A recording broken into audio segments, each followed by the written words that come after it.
The book I have chosen for this read aloud is called The Angry Moon, retold by William Sleater with pictures by Blair Lint. And this is a really old book. It was one of my favorites when I was in elementary school, probably somewhere around maybe third or fourth grade. And I happened to have this book because it was being discarded from the library. And my mom was a teacher at the school, so one day after school, while I was waiting for her to finish, I walked around by the playground and saw the janitor piling a whole bunch of books up, getting ready to burn them. So this one was about to be added to the pile, and luckily for me, he was very nice and let me take the book with me. So that's why I have it today and it wasn't burned in the pile. I think maybe that's why reading The Book Thief was so emotional for me, because the scene where she steals the book from the fire kind of reminds me of me managing to save this book from the fire that I had loved so much. So this is The Angry Moon.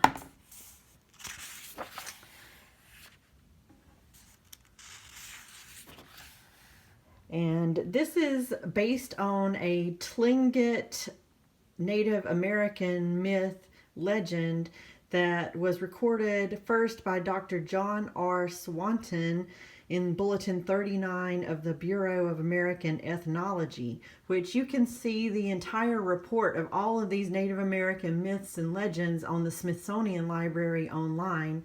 If you're interested in seeing the original of this one or others, it was originally recorded back in 1909, and this book was published in 1970. Lupin and Lapuenza were friends. Always they were together. They spent their days making arrows out of feathers and birch shoots and walking in the country surrounding their village.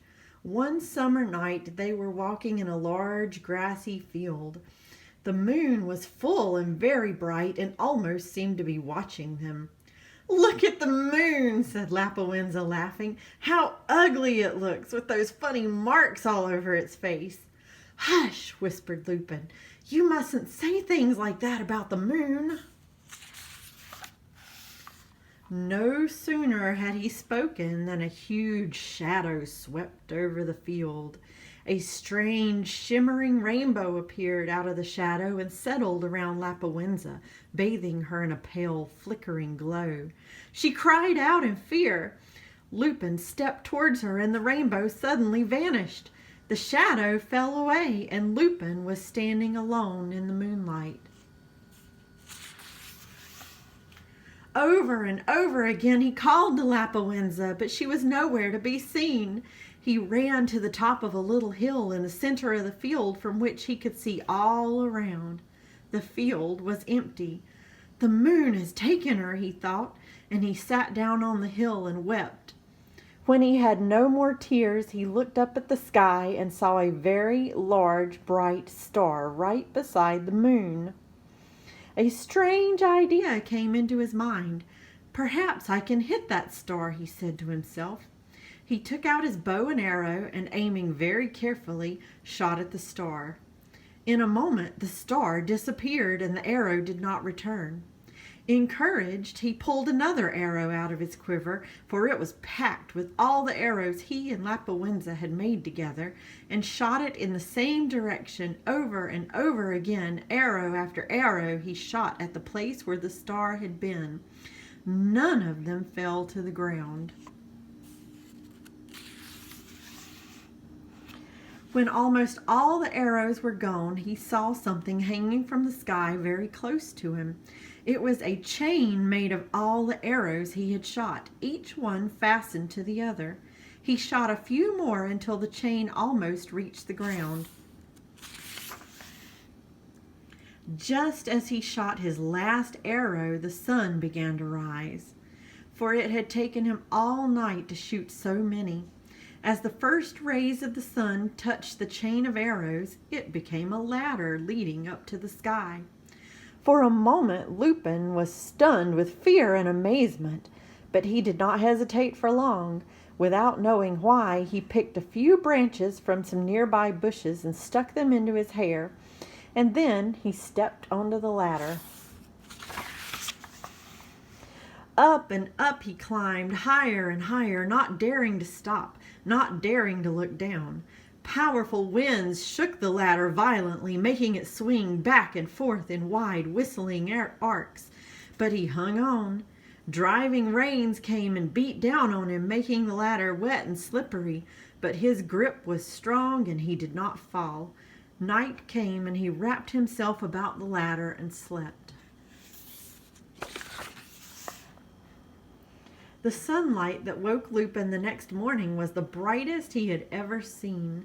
He was stiff and hungry, and his head felt strangely heavy. He put his hand up to find that the branches in his hair had grown to bushes full of big red and blue berries. Again he wondered what had made him put the branches in his hair the day before. He ate the berries, for he was very hungry, and dropped the empty branches down to the earth. On he climbed through heavy black clouds and thin white mists until all the clouds were far below. At nightfall he reached the top of the ladder. Too exhausted to notice what was around him, he lay down and fell asleep. In his sleep he heard a voice saying to him, "Wake up, I am coming for you."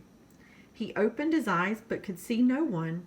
He closed his eyes again and soon heard the same voice saying, "Wake up, I am here." He jumped to his feet and saw a little boy beside him. "I have come to take you to my grandmother," said the stranger. "She has been watching you climb here from the earth." And so Lupin followed the little boy through the sky country until they came to the grandmother's house. The old woman welcomed them, and the three of them sat down around the fire. "It is I who helped you on your way to this country," said the grandmother. "I could tell that you were brave and had great need to come up into the sky." "I have come to find Lapuwenza," Lupin said. "Yes, I know," said the old woman. "She has been captured by the moon, whose house is very near here. We can hear her crying." They listened, and Lupin heard Lapuwenza's voice, wailing as if she were in pain. "I must go to her," he cried, jumping up, but the old woman pulled him back. "Wait," she said. "First you must have food, for you are weak from hunger." She raised her hand to her mouth, and a roasted fish appeared upon it. She raised it again, and there was a toasted ear of corn. A third time she raised her hand, and it was laden with fresh fruit. Lupin ate hungrily, and soon felt strong and refreshed. "Now," said the grandmother, "when you go to the house of the moon, you must take 4 things." She handed him a pine cone, a fish eye, a rose, and a small piece of stone. Then she and the boy wished him good luck and stood at the door of their house as Lupin hurried away into the land of the moon.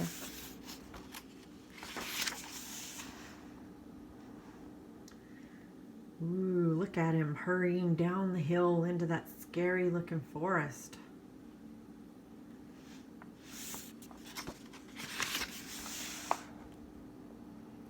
The closer Lupin got to the house of the moon, the louder Lapuwenza's cries became, and he began to run. Something was sticking out of the smoke hole. As he came closer, he saw that it was Lapuwenza's head, and realized with horror that she was caught there and was being scorched by the fire.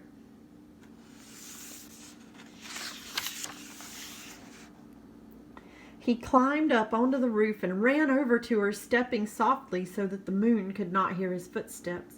Lapuwenza was so overjoyed to see him that she stopped crying. "Don't stop crying," he whispered. "The moon mustn't know I am taking you away." So on she cried as Lupin pulled her out of the smoke hole. He pushed the pine cone into her place, and it began to wail just as she had done. Then, hand in hand, they jumped from the roof and started to run.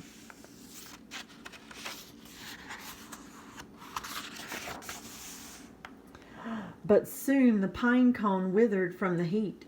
It stopped wailing and fell into the fire. The moon realized that he had been tricked and flew into a violent rage.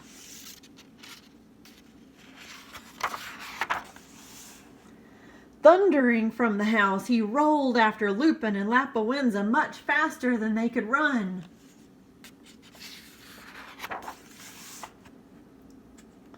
Just as the moon was about to overtake them, Lupin threw the fisheye behind him, and where it fell, a large lake appeared.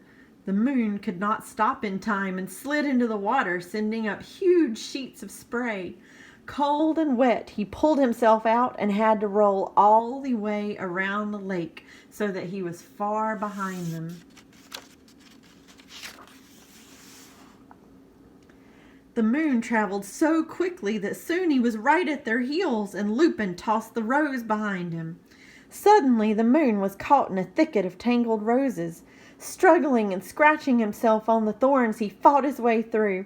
When he finally dragged himself out, he was mad with fury. The whole sky shook with his rage, and he rolled even faster.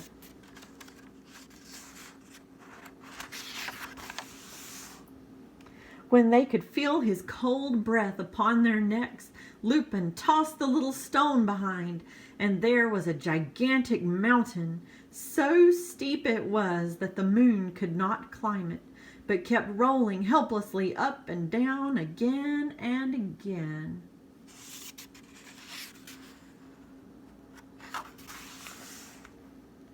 Lupin and Lapuenza reached the grandmother's house, tired and breathless, but laughing with relief. The old woman and the child welcomed them and took them inside to rest. They thanked the grandmother for all the help she had given them, but as soon as they were rested, they longed to be back on the earth. "Your ladder is still there," the grandmother said. "You may return to the earth whenever you wish."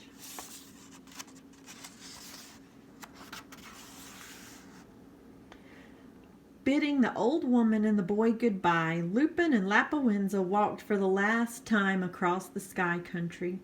Soon they came to the ladder, fading away into the clouds below. They started down carefully, Lupin going first so that he could catch Lapuenza should she slip.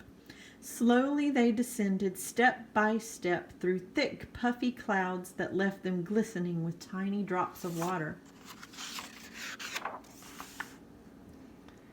They were so eager to get home that they did not stop to rest. Just as the sun was about to set, they reached the earth. As the sun's last rays touched the ladder, it became once more a chain of arrows and clattered to the ground in a heap. The two children happily packed them back into the quiver.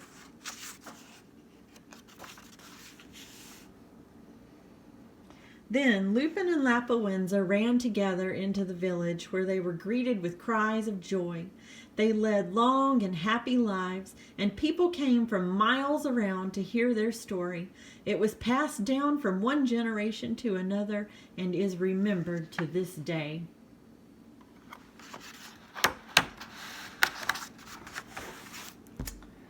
The end.